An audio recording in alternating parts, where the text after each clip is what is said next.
বাটা আমার প্রায় হয়ে গেছে। এদিকে হয়ে গেছে আমার পেঁয়াজ রসুন ফোড়নের ডাল। তো ডালও রেডি, এখানে পেঁয়াজ আর লঙ্কা ভাজা রেডি। মানে শুধুমাত্র ভাতের মধ্যে আলু সিদ্ধ দিয়ে করবো দই কাতলা, যার জন্য এখানে পেঁয়াজ আদা রসুন বেটে নিয়েছি।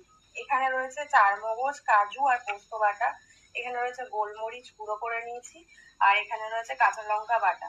তো এই দিয়েই আজকে পুরো দই কাতলাটা বানাবো, দেখতে থাকুন।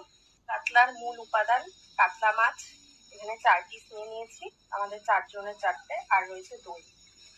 তো এই দিয়েই বানাবো বন্ধুরা আজকের রেসিপি, তো দেখতে থাকুন আপনারা। এখানে আমি মাছটা বসিয়ে দিয়েছি ভাজা। মাছ ভাজা হচ্ছে, দুটো করে মাছ ভেজে নিচ্ছি। আমি মাছ ভাজছি, 2টো মাছ ভাজা হয়ে গেছে, একটু ভেঙে গেছে একটা।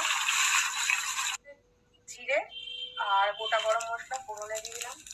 দিচ্ছি পেঁয়াজ আদা রসুন বাটা, দিয়ে দিচ্ছি কাঁচা লঙ্কা বাটা, দিয়ে দিচ্ছি সামান্য লবণ স্বাদ মতো, চিনি স্বাদটাকে ব্যালেন্স রাখার জন্য।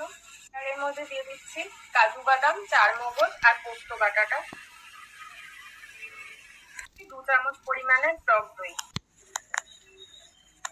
দিয়ে দিচ্ছি সামান্য পরিমাণে জল, 2টো চেরা কাঁচা লঙ্কা, দিচ্ছি সামান্য গোলমরিচের গুঁড়ো।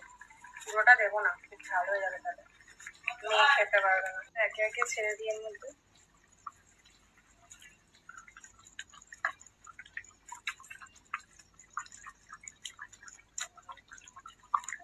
আমার রান্না কমপ্লিট হয়ে গেছে। আমি খাবারটা বেড়েও নিয়েছি, একবার দেখাই আপনাদের সাথে আজকের মেনুটা দুপুরে। ভাত আলুর চোখা ডাল, এখানে কালকে ছিল পটল আলু সয়াবিনের তরকারি আর মাছ দই মাছ। তো এই হচ্ছে আজকের মেনু। ব্লগটা বন্ধুরা এখানেই শেষ করছি।